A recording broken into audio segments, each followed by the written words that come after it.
The blinding lights of the charity gala reflected off crystal chandeliers, casting a golden hue over the elegantly dressed crowd.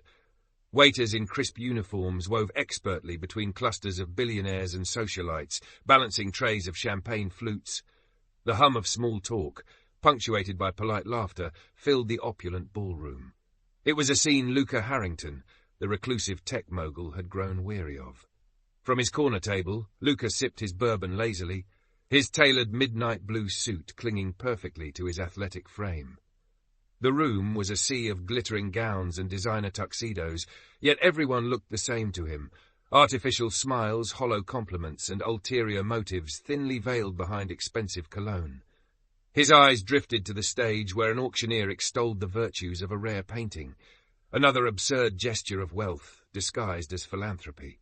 He swirled his drink, his thoughts distant, when his gaze landed on someone who stood out, not in the glamorous way most guests sought, but in a manner that arrested his attention entirely. A waitress, her white shirt too large for her small frame, her dark hair loosely tied back, was carefully placing empty glasses on her tray.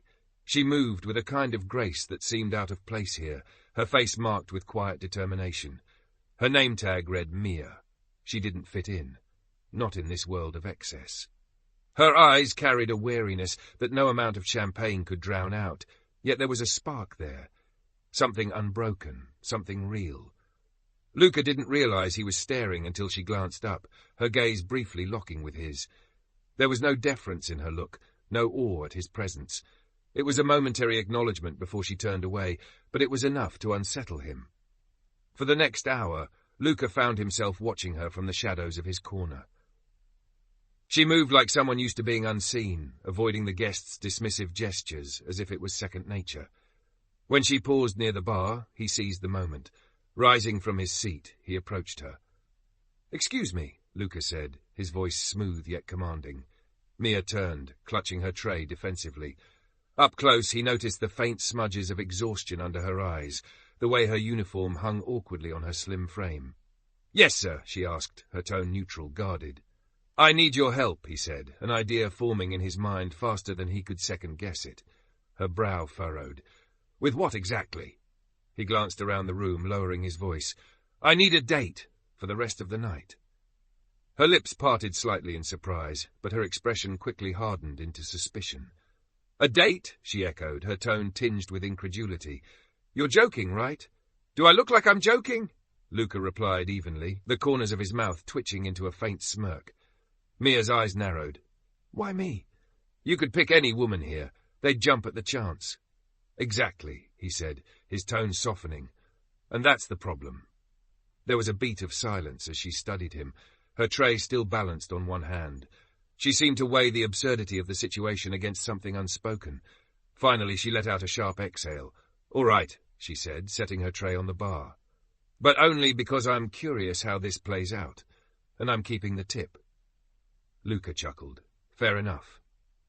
Arm in arm, they walked through the room, drawing curious stares and hushed whispers. Mia's simple uniform stood in stark contrast to the designer gowns surrounding her, yet she held herself with surprising composure.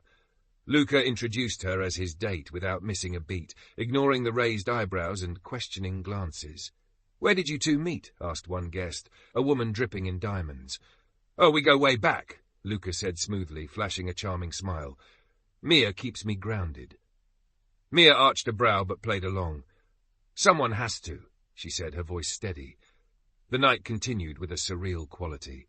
Mia's candor was both refreshing and jarring to Luca. While other women he'd dated fawned over his wealth and status, Mia spoke to him as though he were just another guy at the bar. She didn't shy away from challenging him, questioning his views on charity, wealth, and privilege. "You're all here bidding millions on paintings and jewelry," she said during one quiet moment. "But how much of that actually goes to helping the people you claim to care about?" Luca paused, caught off guard by her bluntness. "More than you think," he replied, though the words felt hollow even as he said them. "Not enough," she said simply. As the night wore on, Luca found himself opening up in ways he hadn't in years. He told her about the loneliness that came with success, the way people only saw his money and not the man behind it. She listened without judgment, her sharp wit softened by moments of genuine empathy. When the gala finally ended, Luca escorted Mia outside, the crisp night air a stark contrast to the stuffy warmth of the ballroom. She hesitated at the curb, clearly unsure how to say goodbye. "Do you need a ride?" he asked, gesturing to his sleek black car waiting nearby. Mia shook her head. "I'll manage." He frowned. "Where are you staying?" She hesitated, then shrugged. "Shelter on 14th. The words hit him like a punch to the gut.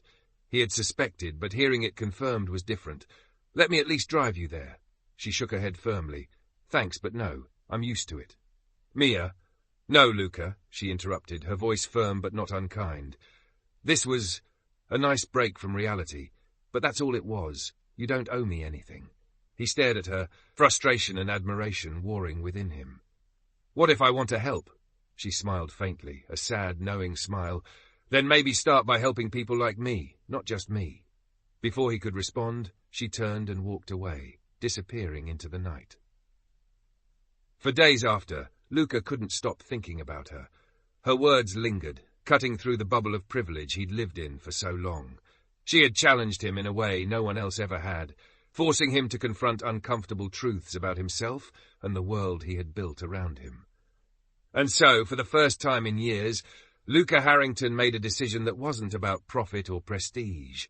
He poured millions into programs for affordable housing and job training, creating opportunities for people like Mia. But more than that, he sought her out, not as a savior, but as a man willing to learn what it truly meant to care. When he finally found her again, standing in line at a food bank, she looked at him with the same guarded curiosity as before. "What are you doing here?" she asked. He smiled, starting over.